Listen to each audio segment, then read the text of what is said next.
7 sebab mengapa musibah datang bertubi-tubi.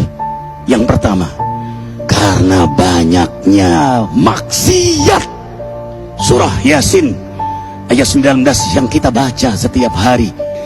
Kemalangan terjadi, musibah terjadi, malapetaka terjadi karena dosa keterlaluan kalian kepada Allah. Yang kedua, karena banyaknya orang berbuat zalim. Dengarkan surah Qasas ayat 59. Kami tidak akan menghancurkan satu daerah kecuali para penduduknya banyak berbuat zalim. Anak durhaka pada orang tua, istri yang berani kepada suaminya, perampok, pembunuhan di mana-mana. Ini mengundang bala bencana. Yang ketiga, mengundang bala bencana karena kelakuan tangan-tangan manusia. Rum 41. Telah tampak kerusakan di daratan dan lautan karena tangan-tangan jahil manusia, agar mereka merasakan akibat perbuatan mereka. Sebagian mereka merasakan akibat perbuatan mereka, agar mereka kembali kepada Allah. Yang keempat, bencana terjadi karena para tokoh melakukan kemaksiatan dan kezaliman. Dengarkan dengan iman, wahai penduduk Indonesia yang mulia. Bila kami ingin menghancurkan suatu negeri, kami perintahkan para tokohnya untuk taat kepada Allah, tapi mereka maksiat, tapi mereka berbuat zalim, tapi mereka khianat kepadaku dan kepada makhlukku.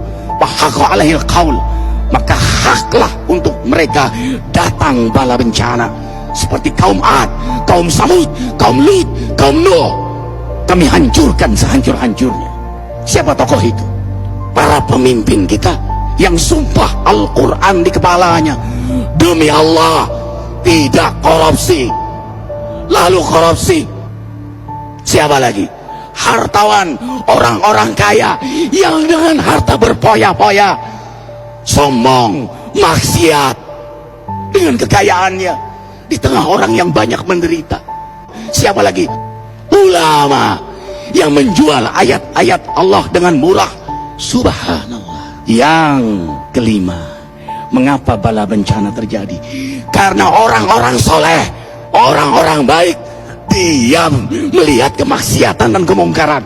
Surah Al-Anfal ayat 25. Takutlah kalian dengan musibah yang tidak hanya menimpa orang yang maksiat, orang yang berbuat zalim, tapi juga kalian orang-orang soleh.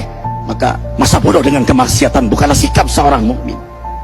Amar ma'ruf nahi munkar adalah amal cerdas. Yang keenam, justru karena rahmat Allah, karena peringatan yang Allah hadirkan agar hadir mahkamah kesadaran kita. Ikhwah, dengarkan dengan iman surah Al-Baqarah ayat 155, 156, 157. Kami pasti uji kalian dengan sesuatu yang buat kalian takut lapar, takut miskin, takut kematian. Tapi kabarkan berita gembira bagi hamba Allah yang sabar dari semua ujiannya, yang mereka berkata, sesungguhnya kami milik Allah dan sungguhnya kami akan kembali kepada Allah.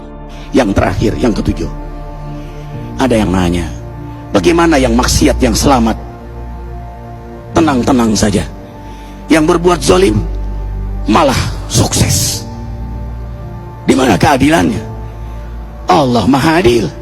Dengarkan surah Hud ayat 15-16.